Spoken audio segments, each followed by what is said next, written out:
If I was not a Christian, if I'm listening to this, I mean, I don't know why anybody that's listening to this that's not a Christian would want to become a Christian if that's what they hear.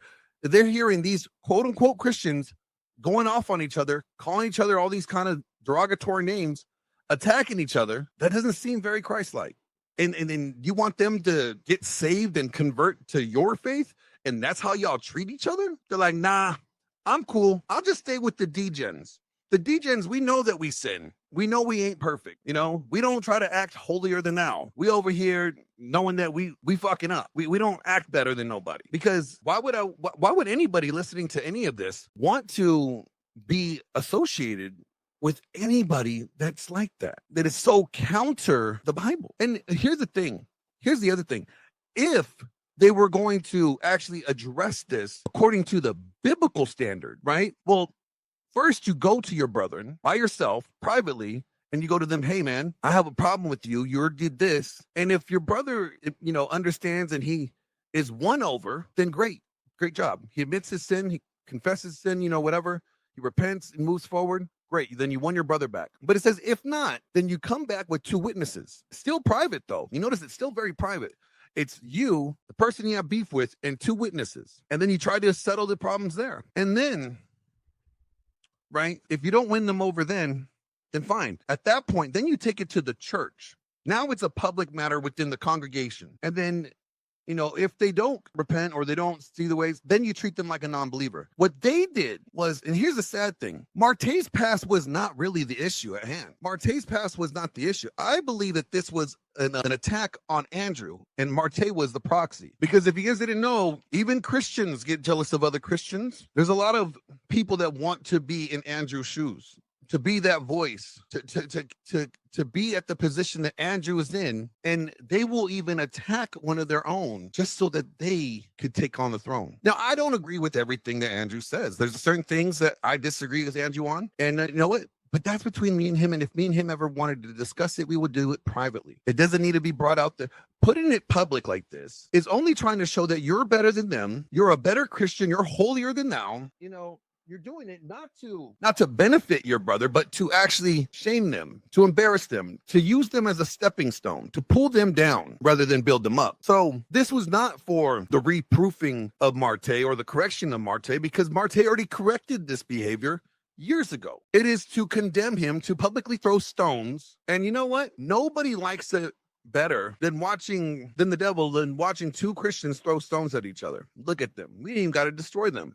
Look at them. They're destroying them damn selves. Look at that. All we had to do was sprinkle a little bit of jealousy. Look at this shit. Now they're making up shit. They're making accusations. I dealt with something like this over a year ago. I did. I dealt with somebody making false accusations, somebody that I worked with, that I was cool with, and he did the same damn thing. Making accusations, they throwing out claims out there. Then Glenn had to go out there and prove Glenn's not wrong. And then Glenn had to go find out, oh shit, the person that's throwing stones at me is actually accusing me of the same damn thing that they actually have done. But I haven't. The one thing you can say about Andrew here is that he's a good friend. I know a lot of fish. Get some space between him and Marte if they had to deal with it. Because they wouldn't want to be associated with that. That's his problem, man. You know what? You're my boy and all, but you know what? I'm going to be over here. Oh, bro, I'm sorry I didn't hear about all that. No. They weren't going to stand. There's not a lot of people that would stand toe to toe, stand side by side to you and fight with you like Andrew did. Marte. And I think that, that shows a lot about Andrew's character. It does. And I know a lot of these guys in this chat, like the guys in this stream right now. I am friends with quite a few of them. I'm cool with Raylan. I've been cool with Ciro. That's the only ones that I know for certain right now. Because everybody changes the damn name. I don't know why.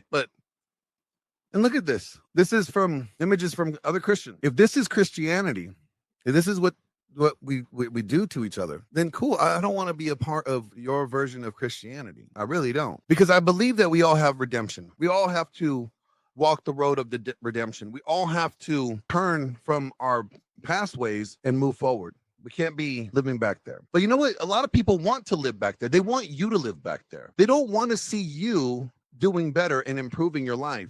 They don't want to see you changing your life. They want to see you as the failure or the drug addict or the criminal or, the hoe. They want to see you there. They want to keep you there, because as long as they're able to keep you there, then they don't have to improve because you are always someone that they could say, at least I'm better than them. But as soon as you move on and you become better than them, you move past them. Well, now they got a problem because they either got to look at the man in the mirror and realize they got some shit they got to work on themselves, or try to bring back up your past, make everybody distracted about, no longer looking at their sins, but focusing on yours. It is the crab in the bucket.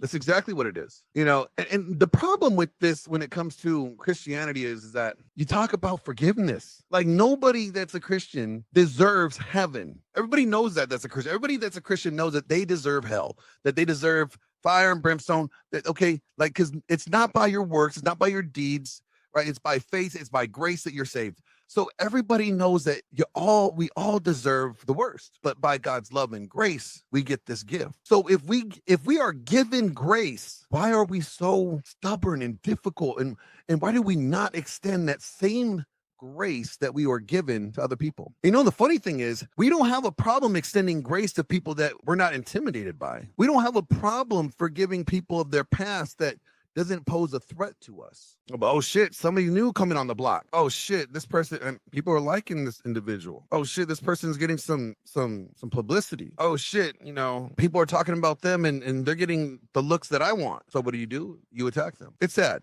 It really is sad. Like I said, I dealt with this a year ago, very similar. And, what I tend to do is that after I address it, after I provide the receipts that I need to clear my name, if that individual still doesn't want to acknowledge that they made a mistake or admit they're wrong or admit that they were lying, I never talk to them again. I have no reason to. I have no desire to talk to somebody that is going to just be a liar and know that they're lying and refuse to do the right thing. And it's sad because here's the thing, when people show who they are, believe them. And this is just me. When I see this kind of behavior, now those people that I know, those people that are attacking Marte, that they're, cool with, I don't want to associate with them now, because I see this behavior and I go, this is unacceptable. This is not how you're supposed to treat people. And that makes me say, hey, if I hang out with you knowing that this is how you treat somebody, then I'm either saying that I co-sign that behavior, that I'm okay with that type of behavior, or that I agree with you and think that of that individual. And I don't. Now that's just me. Some people be like, well, Glenn, you're taking on somebody else's offense. I'm not taking on somebody else's offense.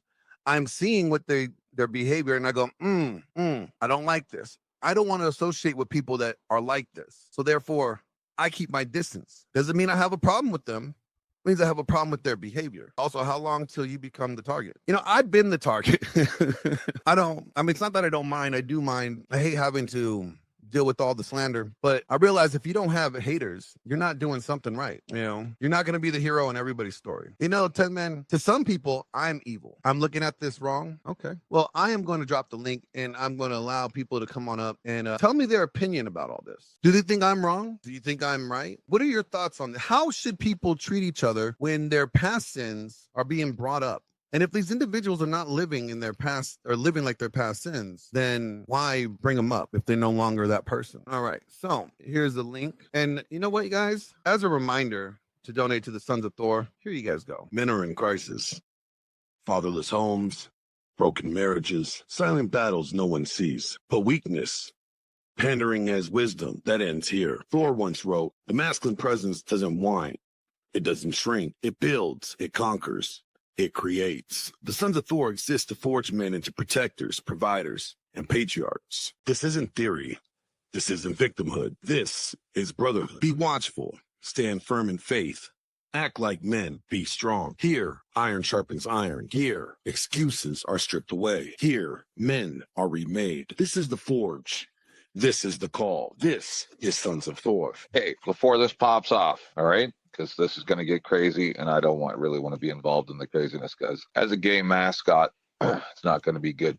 So I came up here to try to. Are you there, Glenn? Oh, I'm here. Yeah, I came up here to set your mind right because I'm in your head because I know you too long. And so before you make, just hold on. Before, just kind of can tell by what you were saying. So this is the thing. I get where you're coming from. I've been here since you went live. I postponed my show to see what was going on. I made